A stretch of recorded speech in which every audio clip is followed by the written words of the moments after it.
Welcome everyone to Inside Leather History, a Fireside Chat.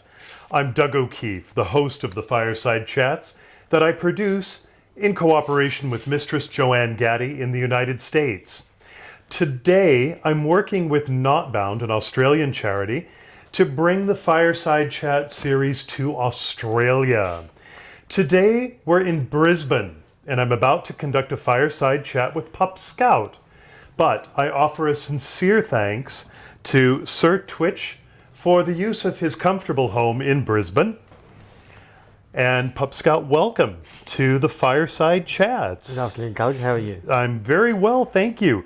So tell us, starting right at the beginning, where are you from? Tell us a bit about your family. Where was I born? I was born in Sydney, Okay. in Auburn, Sydney, near Parramatta. And I grew up and wasn't long before I moved to the city itself when I was old enough. And I have two brothers and a sister. Okay. What did your family do? Not very much. My sister's a psychologist now. My brother lives in the States. Okay. And my other brother does IT stuff. Okay. Did your family work professionally, or what work did your parents do? My mother stayed at home. She was a housewife. Okay. The whole nuclear family thing. And my father was a tailor by trade and basically was the breadwinner of the family. Okay. Tell us a little bit about your schooling, because you told me that you were bullied at school. It was not a good time for you. Schooling was certainly a challenge. Bullying, was something there. I had a speech impediment and hearing aids, which I still wear today. And because you're different, bullying was certainly something that was uncontrollable. And kids were just nasty until about year 8.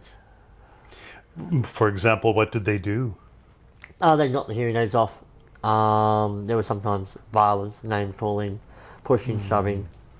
I was also quite small, so the bigger kids would pick on the smaller kids. It was quite a traumatic experience going to school. Did the school administration do anything about this? The school administration did what they could do. I believe the bullying policies certainly are normally a lot better now. However, the rates of suicide certainly are still quite high. I was part of the School Watch report that was done in 1998 in New South Wales schools, looking at GLBTI students who were bullied, harassed, and the response. Those who were openly out, certainly there was very little support within the school system. I wasn't out at school. I got bullied because of my hearing mainly. But you said it changed in, the 8th year? So high school, year 8. So Okay. Bit different to probably what other school systems are. I certainly decided to stand up for myself and miraculously connected with someone in a manner that wasn't what I did, and bullying came to an end for me. What do you mean connected with someone? I hit him. Okay. So yeah, he pushed me too far, and I decided to throw a punch. And yes, he fell over the back of a chair, and next thing the bullies stopped. Oh, Not the best way to do things, but you basically took back your power then? yes. Okay. So you said that your interest in boys was organic. What does that mean?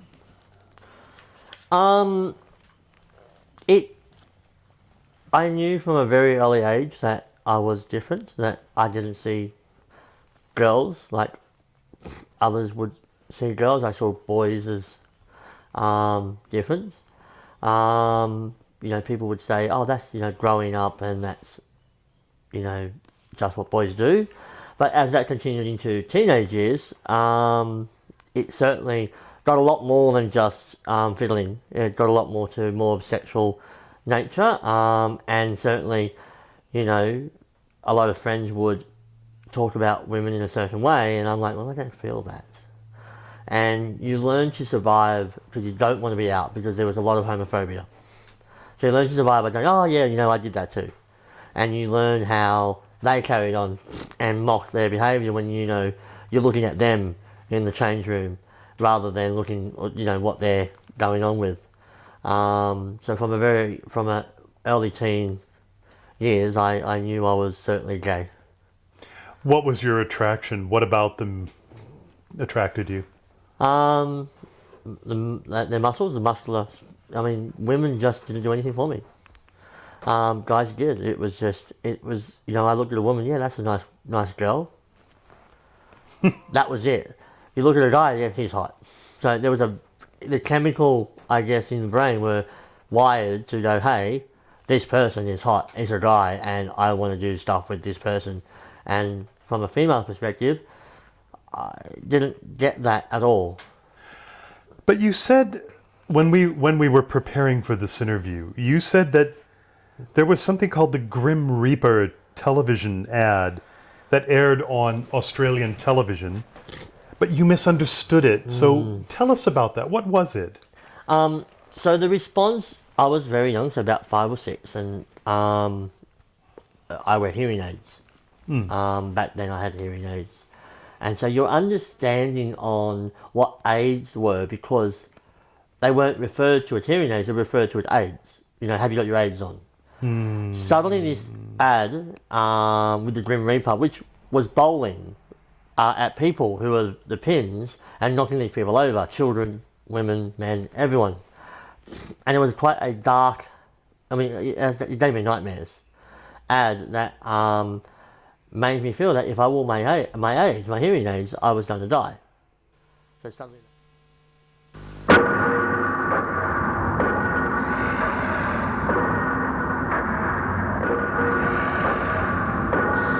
At first, only gays and IV drug users were being killed by AIDS.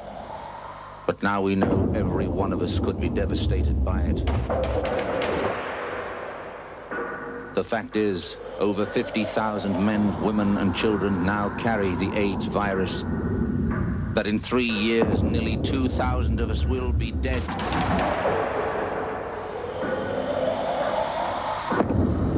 That if not stopped, it could kill more Australians than World War II. But AIDS can be stopped, and you can help stop it.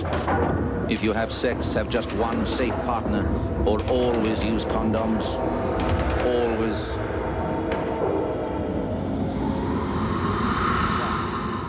So suddenly they were pulled out of my ears, because I didn't have that understanding of what the concept of what that ad was trying to sell.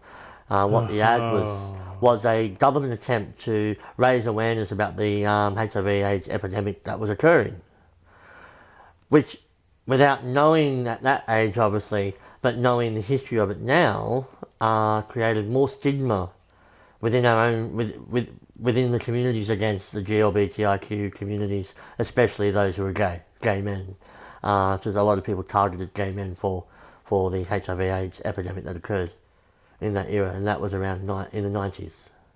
So you're saying that the television ad actually backfired on the LGBT community, is that right? I believe so, yes.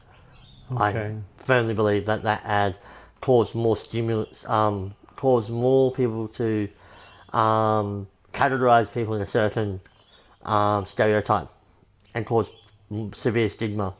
Also, those who did get HIV, who saw the ad, it was a death sentence. The ad delivered a death sentence, and that was your only hope. You didn't have any other hope.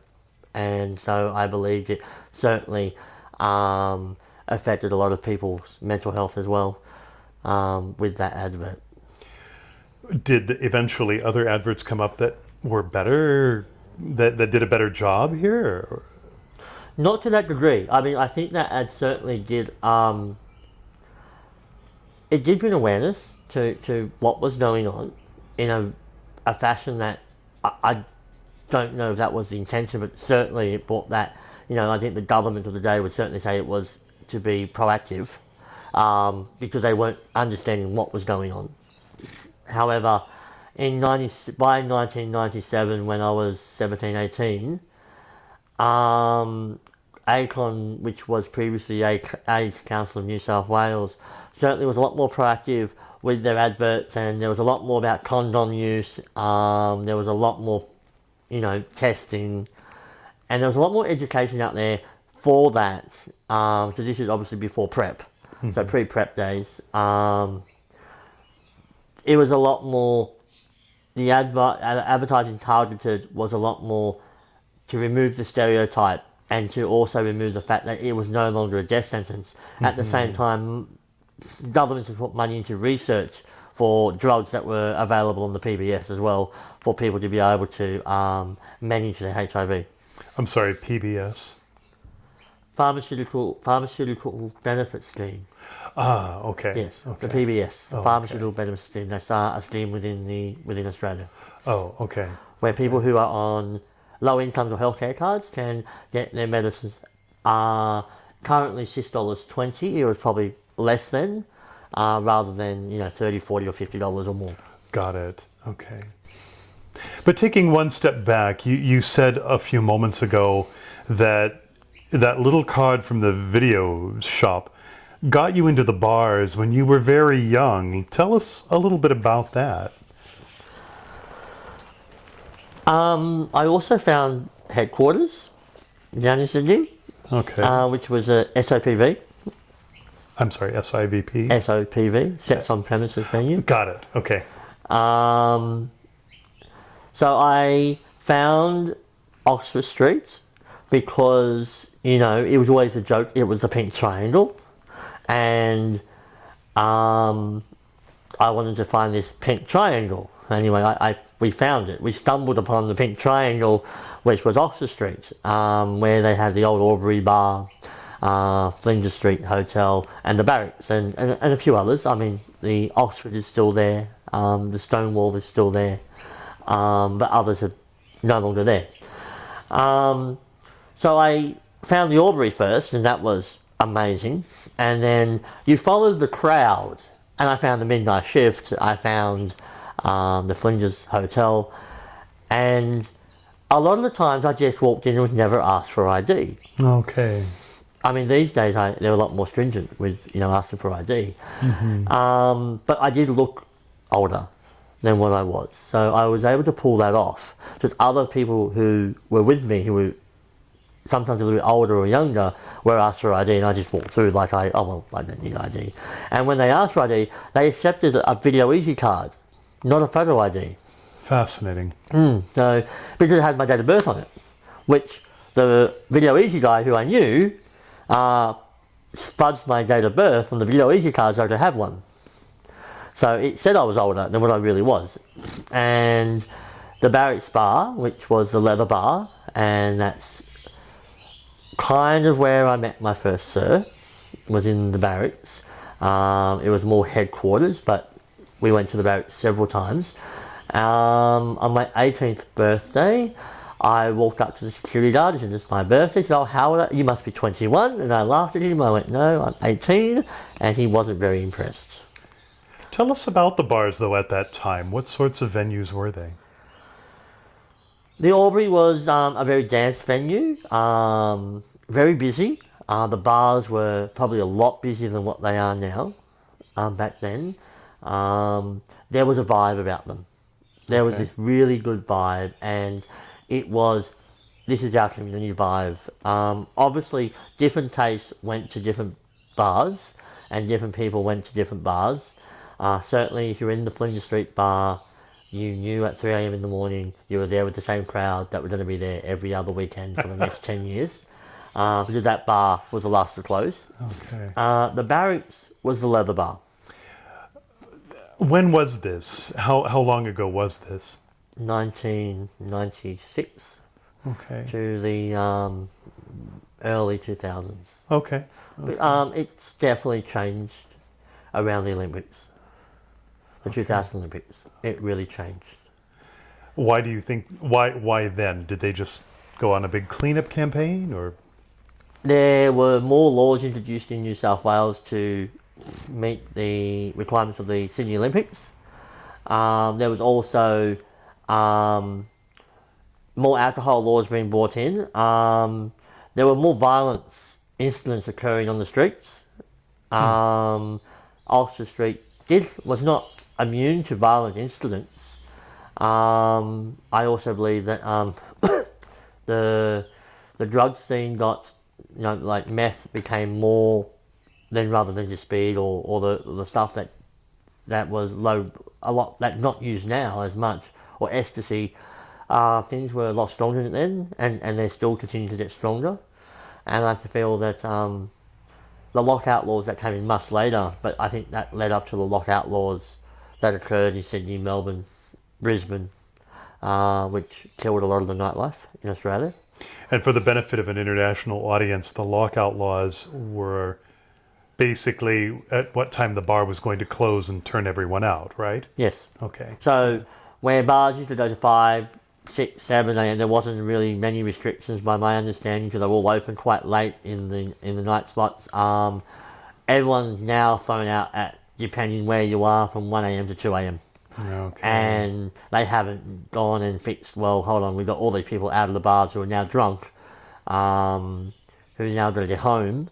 So they've consequently caused another problem, and they've also cut the revenue of bars, which are now seeing a lot of them close. Yeah. The lockout laws, which were much later, but to the lead of that, you had Olga, which is the Office of Gaming and Liquor, reformed. Accords were formed, and they brought in various policies and license restrictions that was to curb behaviours, and also society changed. Society kind of changed of how they were doing, what they were doing. Oxford Street was no longer just gay. Oxford Street was becoming more pansexual. The nightclubs were allowing a lot more straight people in, so a lot of gay people were moving out of Oxford Street and more towards Newtown. So the culture was even changing. And I feel that kind of was a big part of what was going on. And a lot of people would comment that, it wasn't what it was. Yeah. And I have to agree with that. It wasn't what it was. When I first went on Oxford Streets, you had drag queens in makeup, full dress, in the middle of the day, carrying on, to now you walk up Oxford Street and it's quite tame. Yeah. Yeah. To what it was. But you said you stumbled upon the Barracks bar, though. What happened with that? So the Barracks bar was in a laneway. So you had Taylor Square, so when you see Mardi Gras go around the corner strip where all the cameras are, that's Taylor Square.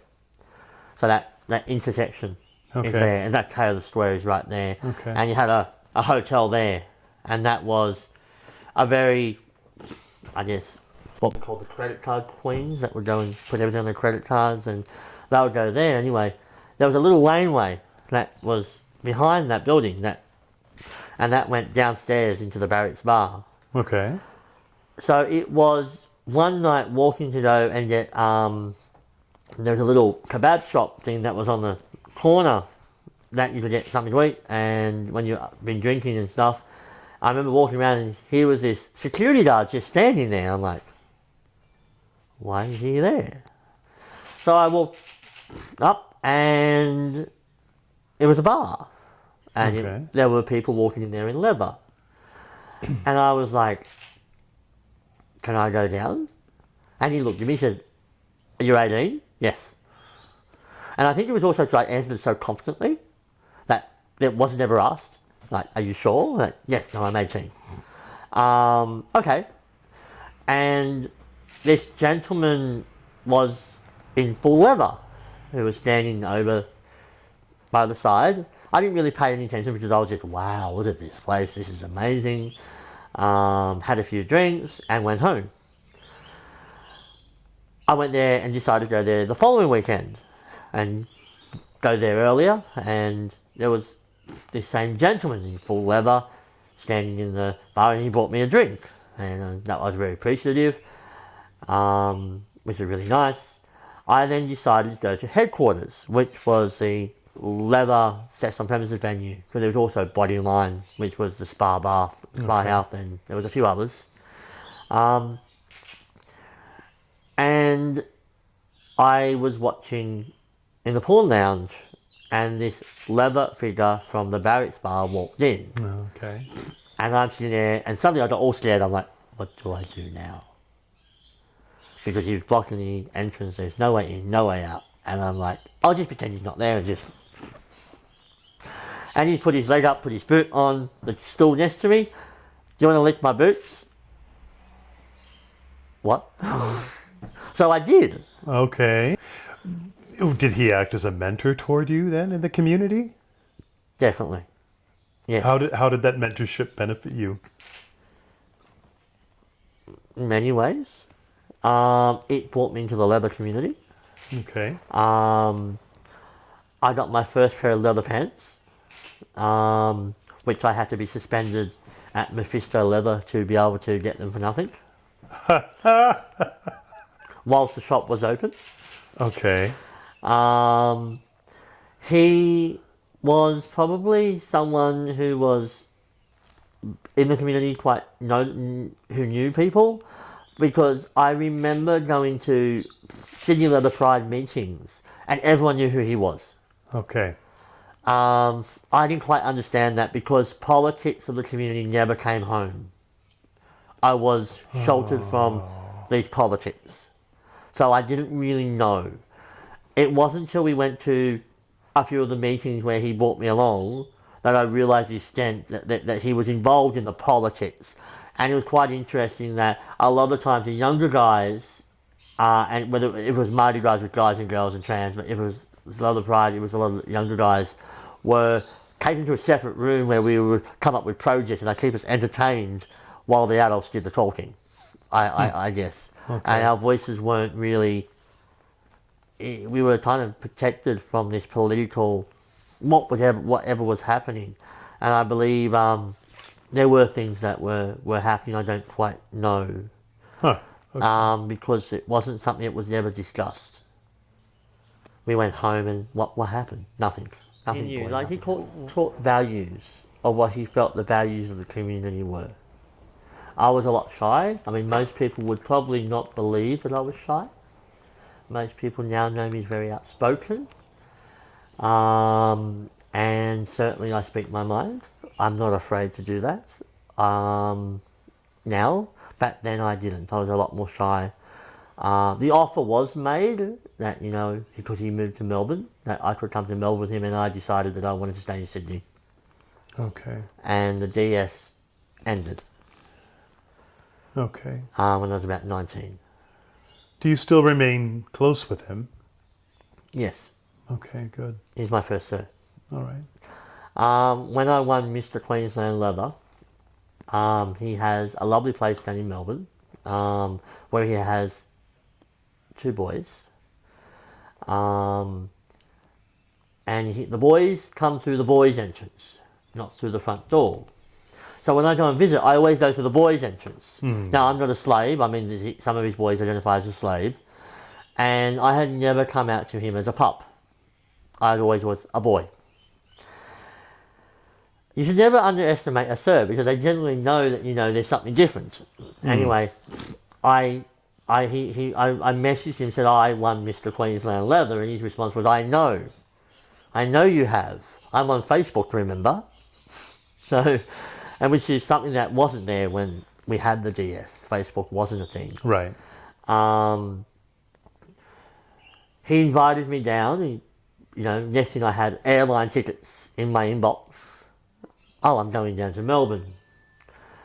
And I travelled down to Melbourne. I got picked up from Melbourne by one of the boys. And as I went to walk to the side entrance, like I always do, the boy said, no, sir, you need to get into your leathers. Oh. And you need to go to the front door. Which was really, it was humbling, but really took me back. Like, no, I always go to the boy entrance. This is our thing. So it was humbling and scary to say. I was like, oh well, what do I do? So I got dressed in my formals. I had not seen Sir in his formals for a very long time. So most of the time when I visited, he was in his suit and tie. and at work, and we'd meet for coffee, and maybe go back to the house and have dinner, and then I'm normally on a flight to do something else. So it was always, a fly in, fly out. This time I was staying for 2 days. Because I had not yet posted that I was Mr. Queensland Leather, because I was not able to cope with the fact this was happening. I went very quiet, which scared our current committee, who posted on my behalf, because I went definitely silent. We then had a chat, and I came in, put my full leathers on, put the sash on, and went to the front door, and he answered the door, which is unusual because the boys normally answer the door too. He answered the door in his full leathers, which is always, quite magnificent when you see someone in their full leathers, especially someone who's a dominant. And I walked up to, it was always common practice to make him his drink, as we went into the library. So we went to the library and, no. I'll make you a drink. Which just confronted me completely, because it was almost like upside down, reverse. This is not what's supposed to happen. And he made me my drink and handed it to me. He said, whilst we're not in the DS, you are the first who has ever been titled. Oh, okay. In my family, who I consider my family. None of my boys have ever entered competitions. None of my boys have ever entered the political scene. You are the black sheep. Was what he said. Okay. I always was the black sheep. I always was the brat, the naughty one. And we sat down, we had a drink, and then I turned around and said, I should let you know I'm a pup. And he went, no, you're not. And so I was taken back by this. What do you mean, no? You can't say I'm not a puppy. You can't be a pup. A pup is a boy who's green, who's new to the scene. No, sir. No, not that type of pup. A puppy. And I had my hood, and I said, a puppy. And he looked at me, okay. Well, tell us how you found your paws. This is an interesting story, and it's something the audience does need to know. How I found my paws. Look, that was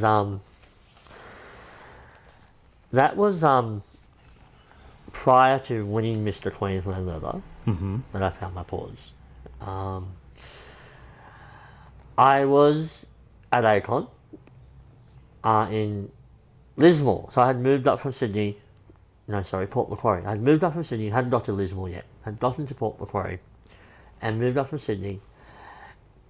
And I would go down and get my gay fix.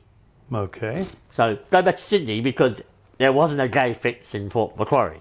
All right. I'm sure there was, and there probably is now. There's definitely gay people in Port Macquarie, lovely people, but wasn't the gay fix I was after because I like BDSM.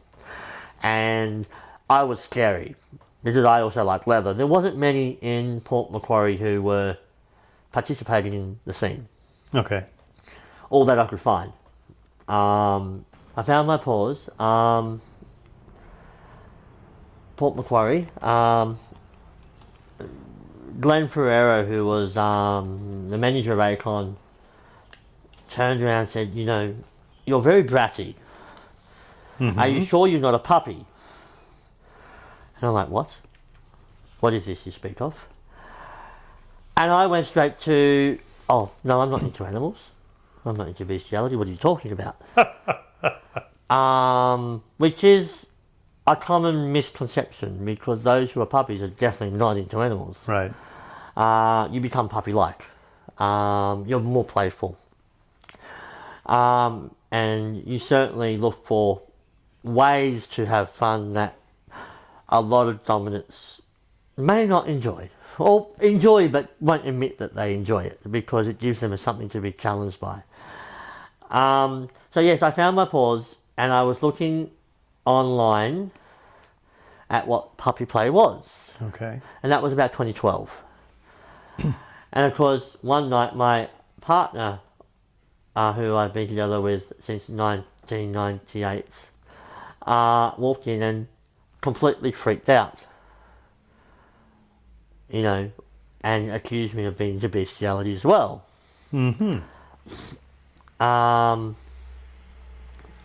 it put a little bit of a rip in our relationship for a little while because he had certainly upset because I was looking at doing this and I wanted to explore this, and I felt he was very closed to the whole thing. So I was then encouraged to travel to Brisbane to Bootco because puppies were becoming on the scene in Brisbane.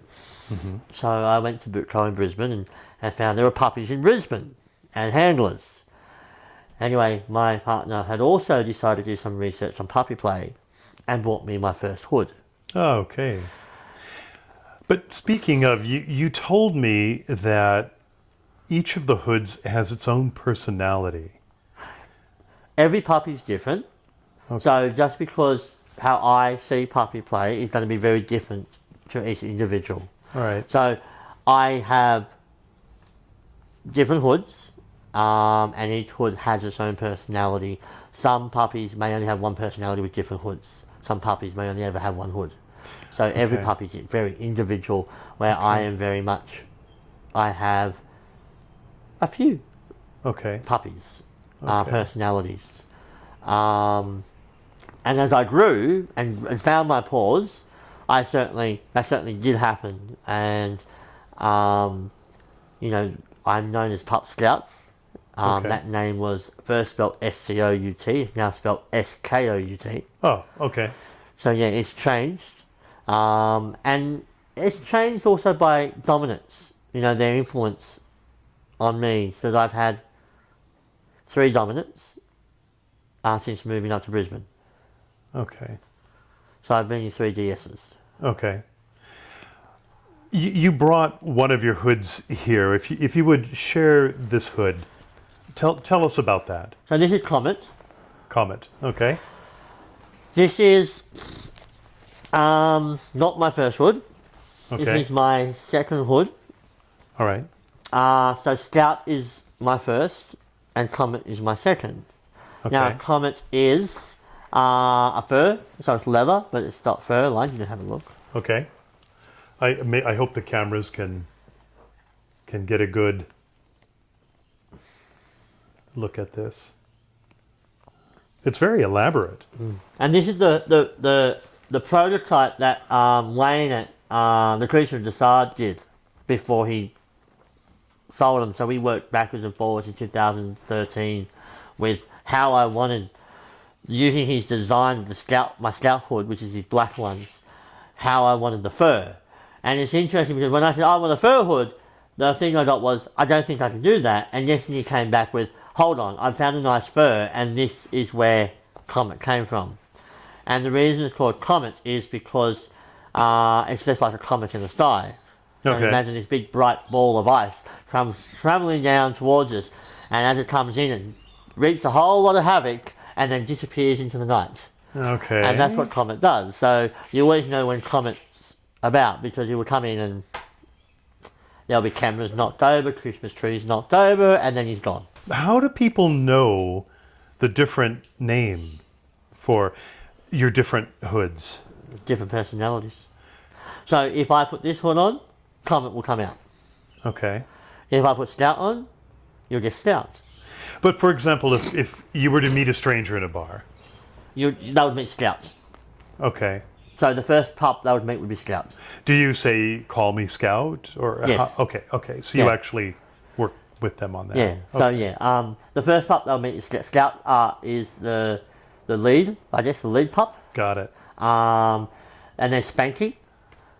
So Spanky's the naughty one, more playful, and is more sexual. So Scout's very sexual. Sorry, Spanky's very sexual. Scout will do both. Comet is non-sexual. Okay. So Comet is very headspace. Okay. And then into the pup headspace, and there's. But you told me when we were preparing for this chat that puppy headspace uses a different time continuum than other headspaces. What does that mean? You have the sub or dom, but the headspace where you start losing reality. So with slave boy or something like that, servitude, you start going down that road. And what's expected, protocols, what the DS contract is, and you have that type of thing. With puppy, And because I can switch between the two depending on what needs to happen, I will go to, say, a fourth level where I can still transact between the two, but it becomes quite blurry. So with puppy, you start losing the human element. So the human element is, hey, I have a dental appointment tomorrow, so I really shouldn't be being tied up because I'm a bit funny about it. Puppy does not remember the dental appointment, but puppy doesn't care about the dental appointment tomorrow. Puppy does not care about work tomorrow, because puppy has basis about the here and now. Oh look, there's a ball. Oh look, there's a squishy toy. I'm not thinking anymore about the consequence of what I want, because it's about the here and now, where with boy space, for example, or whether if I'm being more bratty, I know if I talk back, there's a consequence. I'm doing that for a consequence. I'm doing that for a reward. With puppy, it's not like that. It's not thinking through. It's not a planned thing. How did you learn puppy behavior? Was this indigenous, or did you work with a handler that taught you things? How did you get to the point where you could go to these headspaces? So, I guess it's mimicking. I know how biodogs work. So I've trained biodogs also.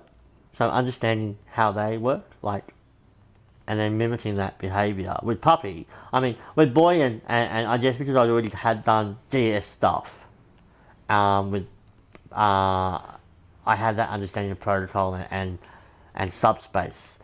And so I kind of went, well, I'm going to extrapolate that learned behaviour to, well, what does puppy do? So puppies are more playful, more fun, they're a lot more, but then you realise that you're not thinking like a human, you've got to think like a canine. Is there mentorship in the puppy community? There is now, yes. When I was first starting out, there was very little. There was definitely people, like there was Pup Riot in Queensland and Pierre Brandt, who certainly were very good and excellent mentors, and they shared their experience. But Pup Riot certainly was one of the very few that were in Brisbane, and we've exploded since then into a whole community. Even to the point where he talks about headspace and how to find your pause, and it's about that now. And you've got to lose your human elements. You're still human, you're still a human puppy, and you never lose the human. So when people go, oh, but I'm a puppy, don't want to hear it, you're still human. You still have responsibility for your actions. But you're becoming less human. You're becoming more puppy, more canine. And as you go further and deeper, and it's almost like when you do like those gym things you go to, like not Pilates, those other ones. I hate them. I think they're a waste of time. Yoga? Yeah, yoga. Meditation. Oh, okay. That type of stuff. It's almost like that. You go into a really relaxed state. And I believe the same with subspace. You go into this state of mind. If you're going to be flogged or caned in subspace, that's part of what my boy does. You go into a different state of mind, because normally if someone's hitting you, you're going to fight back because you have that element of fight or flight. Yeah. Type of thing happen. When you're consenting and submitting to someone, you no longer have that type of fight, because you've trusted, given this trust. And this is the same thing when you're being a puppy, whether you have an alpha or a handler. You are giving this trust that you will protect me, and for that return, you'll get the enjoyment of what puppy does for you.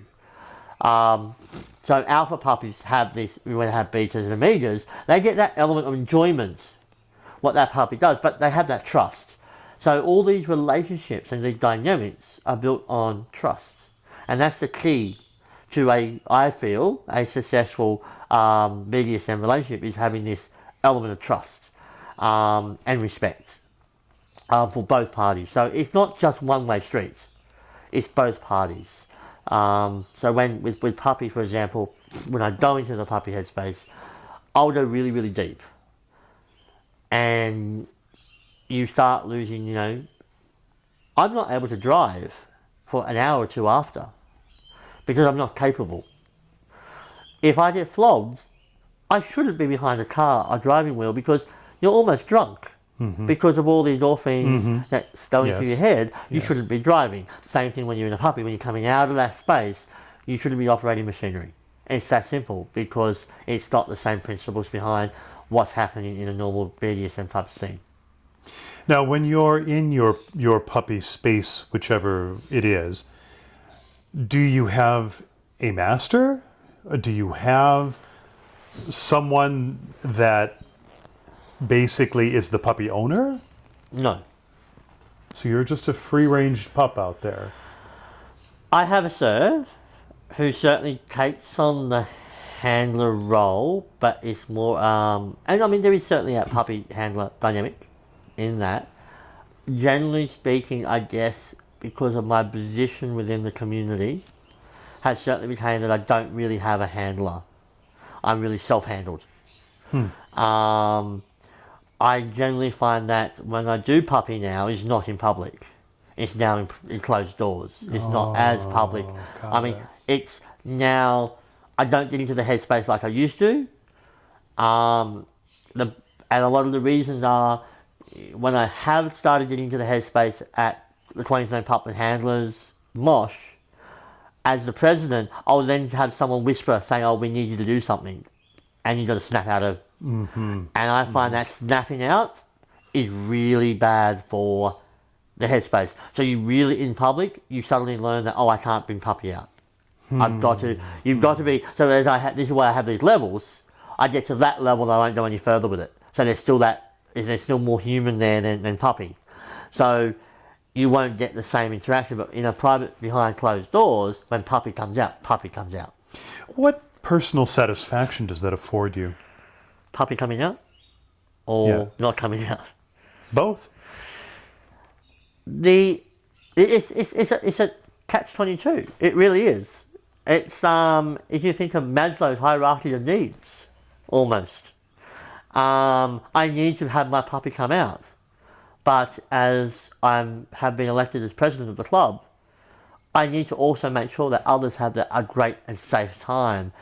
With our wonderful committee, we have an amazing committee and a puptastic community that's just amazing across, Australia, and here in Queensland, it's just really amazing, very friendly, very caring, puppy community, who look after each other.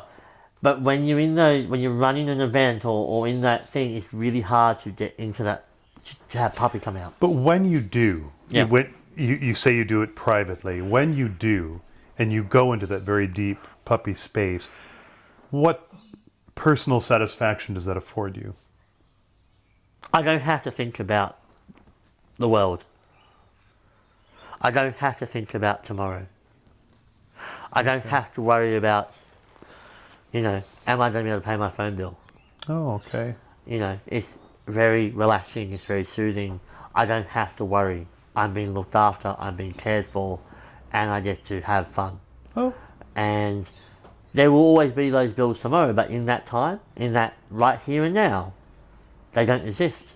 Okay. I'm no longer human. I'm now a human puppy. And as a human puppy, I can't open a fridge door. Well, I have learnt to with my paws. But you've got to be fed. You've got to be watered.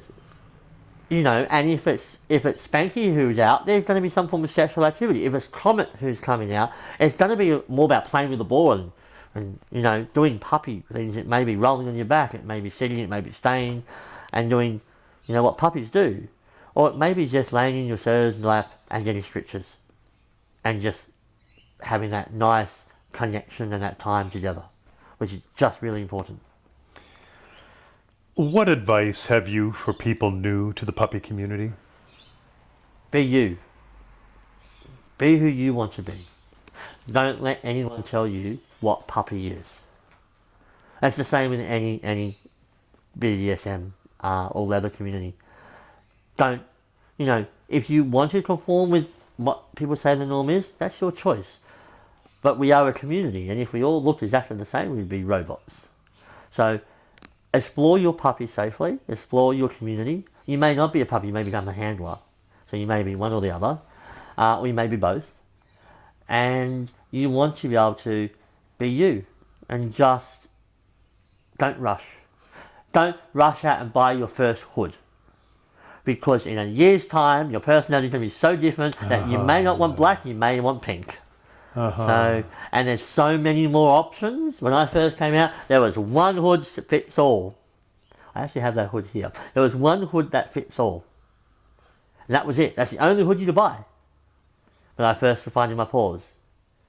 And then Wayne had one that he didn't sell very well, and he noticed puppies were coming out again, so he brought it back out and they started selling. But they weren't, it wasn't just on the market like it was. And now hoods are in such a variety of colour and design, and makes of different materials. You've got neoprene, rubber, leather, and they're everywhere. Is there such a thing as earning your hood? No. Okay. Unlike some of the leather traditions, and this is going to open up a can of worms, because so many people believe one thing and so many people believe the other. Within the leather community, there are certain people that subscribe to earning leather. Right. And I believe in some traditions, not all of them, but some traditions certainly, there are times that, leather should be earned. For example, I don't wear a mirror cap. I refuse to wear a mirror cap.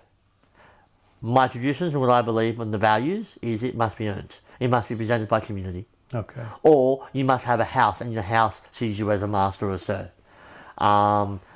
Otherwise, I don't feel you should just go and buy one that looks pretty.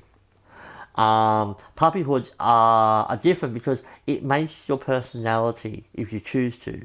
There are puppies who don't buy hoods because they're puppy in a different way, because you don't need to have gear, and this is really important. You don't need to have gear to be a puppy. And you don't need to have, a wardrobe of leather to be a leather person. All right. And this is really important that, we can't lose sight. It's about what's here. It's about our heart. Yeah. And that's what I mean with the puppy. Go and find what your paws, and then go look for the hood if you want to buy a hood. But don't be pressured. Just because everyone else is wearing a hood, and just because Pup Skout has 27 hoods, doesn't mean you have to have a hood. What's the biggest misconception about you? There's probably lots of misconceptions about me. Some people would say I'm very soft inside with a hard exterior. I like to portray that I'm very hard. I am very soft.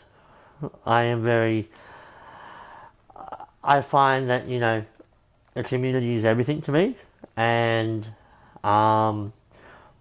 when I can find ways to be able to help, I will, and I do not like getting credit for it.